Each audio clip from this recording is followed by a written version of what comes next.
the world's greatest car review.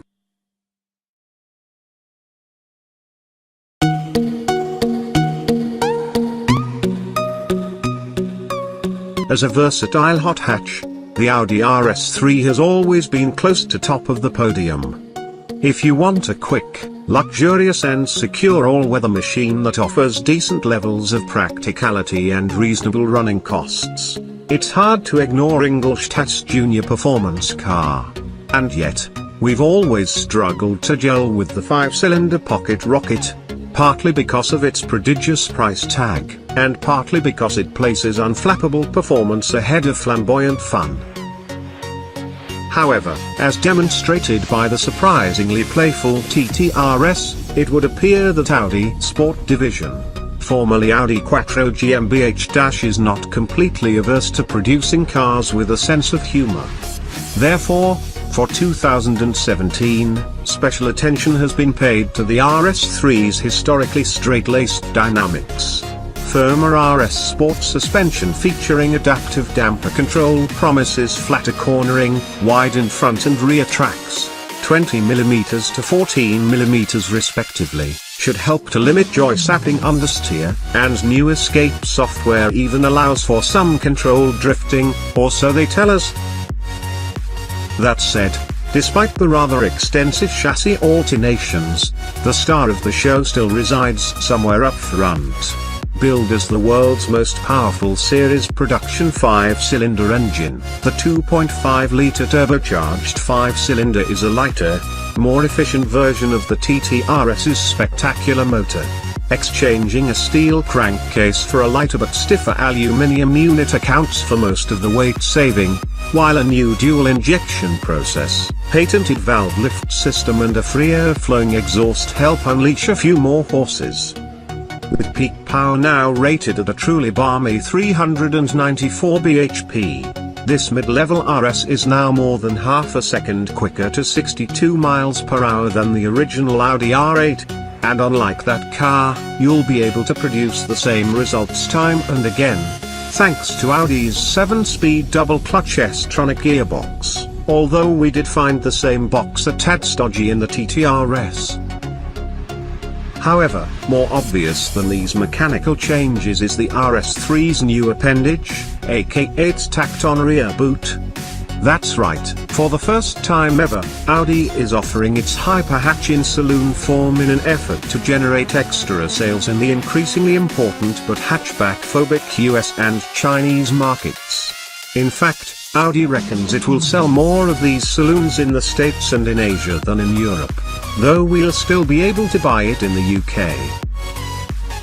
Now granted, the idea of an uber-expensive compact performance saloon might not be everyone's cup of tea, but to our eyes at least that sleek body looks great, and combined with the enlarged air intakes, flared arches and lower roofline, it's hard not to get excited at the prospect of a mini super saloon. In fact, with a larger wheelbase than a B5 RS4, this could be the ideal all-weather machine for UK roads. What's it like to spend time in? The interior is a triumph. The predominantly black cabin is an exercise in restraint, but there are enough touches to indicate that you are indeed sitting in an RS model. The traditional flat-bottomed steering wheel is present and correct. Embossed RS logos on the cross-stitched leather seats add a touch of class, and in line with the rest of the facelifted A3 lineup, the interior of the RS3 can be enhanced with Audi's virtual cockpit display. However, small details aside, there's only one feature in the cabin that truly matters, the bright red starter button. Thumb it and the 5-cylinder motor barks into life with an intensity that betrays its compact size. Driving around town, that iconic offbeat firing sequence sounds truly superb, although we were a touch surprised by a distinct lack of pops and crackles on the overrun. Perhaps Audi has grown tired of artificial sonic enhancements? Regardless, with 354 pounds-foot from 1,700 revolutions per minute, the RS3 is seriously quick off the line. The 4.1 seconds to 62 miles per hour sprint feels entirely believable from behind the wheel, with the Quattro all-wheel drive system ensuring effectively no loss of traction. Combined with a quick shifting dual-clutch transmission, in manual mode, there are very few road cars that are capable of delivering the same levels of effortless performance.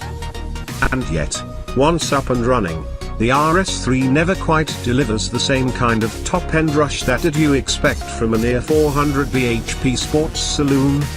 This is partly down to the engine's flat torque curve, but it is also hampered by a gearbox that feels rather hesitant when left to its own devices. It's a combination that is most noticeable on the exit of slower hairpin corners. When you expect to accelerate out on a wave of torque, you instead have to wait for the boost to build before you are able to drive cleanly off the corner. To its credit, the new engine does benefit the RS3, albeit passively, when the roads get twisty. With a wider track, a revised DSP system and most importantly, less weight over the nose, the car turns in more sharply than the car it replaces. Where the old model would slip into understeer mid-corner, the new car digs in and drives through in a more accurate manner. And on the tightened twisting switchback roads that snake their way up and down the Dover Mountains, it was easy to play with the RS3's newfound balance. Lifting off on entry now allows you to dictate your angle of attack, with the rear axle helping to point the car at the apex. It's a joyous feeling when you get it right. Of course, once you get on the power, the supposedly playful Quattro all-wheel drive system pulls everything back into line, despite it being theoretically capable of dispensing 100% of its available power to the rear wheels. That said, there is no question that this is a genuinely talented car, and one that is surprisingly engaging on the right road.